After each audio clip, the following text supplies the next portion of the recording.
जादुई कलम और चिरंजीवी। एक गांव में एक चित्रकार रहता था। उसकी बनाए गए चित्र देश दुनिया में मशहूर थे। एक दिन दूसरे शहर से एक व्यापारी उसकी दुकान पर आता है। तुमने तो बहुत ही खूबसूरत चित्र बनाया है। इन चित्रों को देखकर लगता है मानो ये अभी बोल उठेंगे। ये मेरी सालों की मेहनत का फल है। लेकिन आज के जमाने में लोगों को कला की पहले जैसी कदर नहीं रही। मैं तुम्हें इन चित्रों के अच्छे दाम दिलवा सकता हूँ।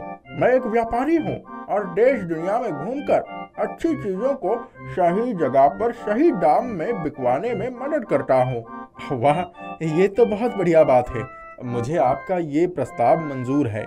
ठीक है, तो कल मेरा आदमी आकर तुम्हारे 2-4 चित्र को लेकर जाएगा और जब ये चित्र बिक जाएंगे तो मैं तुम्हें इसके पूरे दाम दे दूंगा। ठीक है, मैं चित्र पैक करके आपके आदमी को दे दूंगा। अगले दिन नरेश के घर पर 2 आदमी आते हैं और वो दोनों खुद को व्यापारी के आदमी बताकर चित्र ले जाते हैं।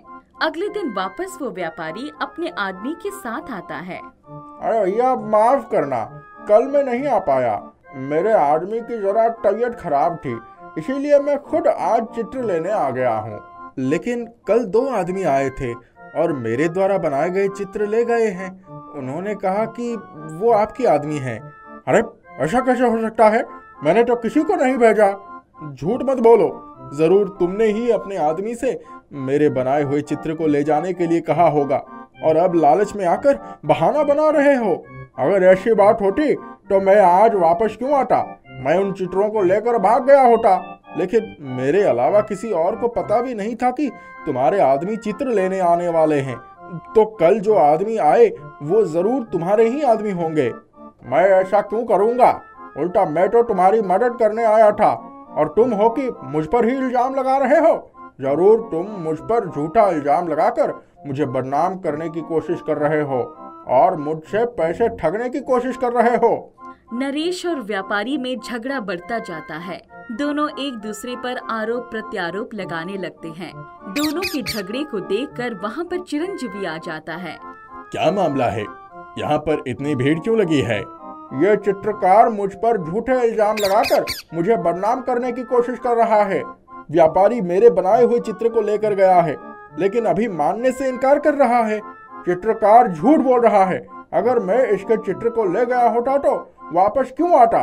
क्योंकि तुम्हारे मन में मेरे चित्र को देखकर लालच आ गया होगा और तुम धोखे से ज्यादा पैसा कमाने के चक्कर में और चित्र लेने आ गए। तुम दोनों के अलावा ये बात और किसे पता थी कि व्यापारी अपने आदमी को चित्र लेने भेज रहा है?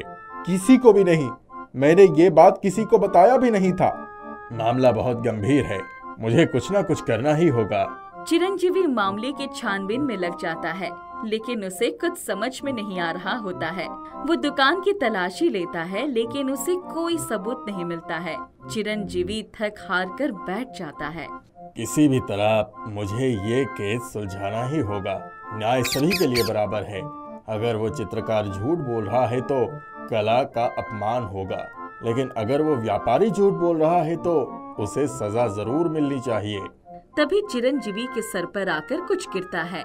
चिरंजीवी जब देखता है तो वहाँ एक जादुई कलम होती है। वो कलम बहुत ही पुरानी और खूबसूरत थी। चिरंजीवी उस कलम से लिखने की कोशिश करने लगता है, लेकिन वो कलम नहीं चल रही होती है। चिरंजीवी पेपर पर उस कलम को घिसने लगता है। लगता है ये कोई कबाड़ कलम है। फालतू का मैं इसे चमत्कारी समझता था। चिरंजीवी उस कलम को उठाकर फेंक देता है। तभी वो कलम घूमने लगती है और उससे रोशनी निकलने लगती है। ये क्या? अचानक इस कलम से रोशनी कैसे निकलने लगी? चिरंजीवी उस कलम को जाकर उठाता है और उससे निकलने वाली रोशनी की दिशा में जाने लगता है। तभी वहाँ पर उसे कुछ लोगों के पैरों के निशान मिलते हैं।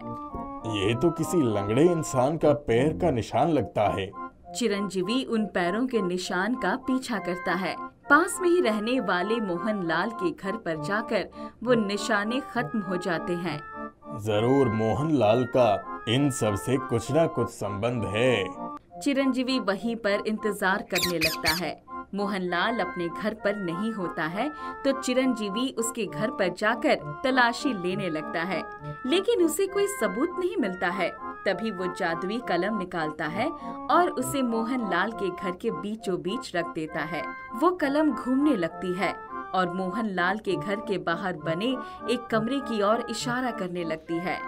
ये कलम कभी झूठ नहीं बोलती, जरूर उस कमरे में कुछ ना कुछ होगा। चिरंजीवी उस कमरे में जाता है और वहाँ पर उसे चित्रकार द्वारा बनाई गई सारी चित्र मिल जाती है और वो चित्र जाकर नरेश के सामने रख देता है। ये तो मेरे द्वारा बनाई गई चित्र है, कहाँ मिली आपको? जिसने भी इन चित्रों को चुराया था, मैं उसे नहीं छोड़ूंगा। ये चित्र मुझे मोहनलाल के घर के बाहर बने कमरे से मिली है।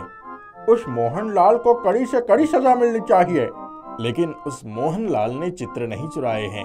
इस चित्र की चोरी उसने की है जो एक पैर से लंगड़ा है और इस पूरे गांव में एक ही इंसान लंगड़ाता है, मोहनलाल का बेटा मदन।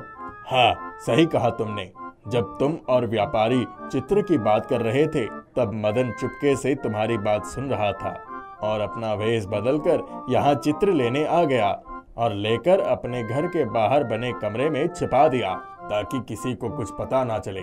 और जब मामला शांत हो जाता, तब वो इन चित्रों को महंगे दामों में बेच देता। चिरंजीवी मदन को पकड़कर सलाखों के पीछे पहुंचा देता है। नरेश को उसके चित्र वापस मिल जाते हैं। तुम्हारा बहुत बहुत धन्यवाद। तुम्हारी वजह से ही मेरी चित्र वापस मिली है और मुझ पर लगा हुआ इल्जाम भी हट गया। अरे, ये तो मेरा फर्ज था।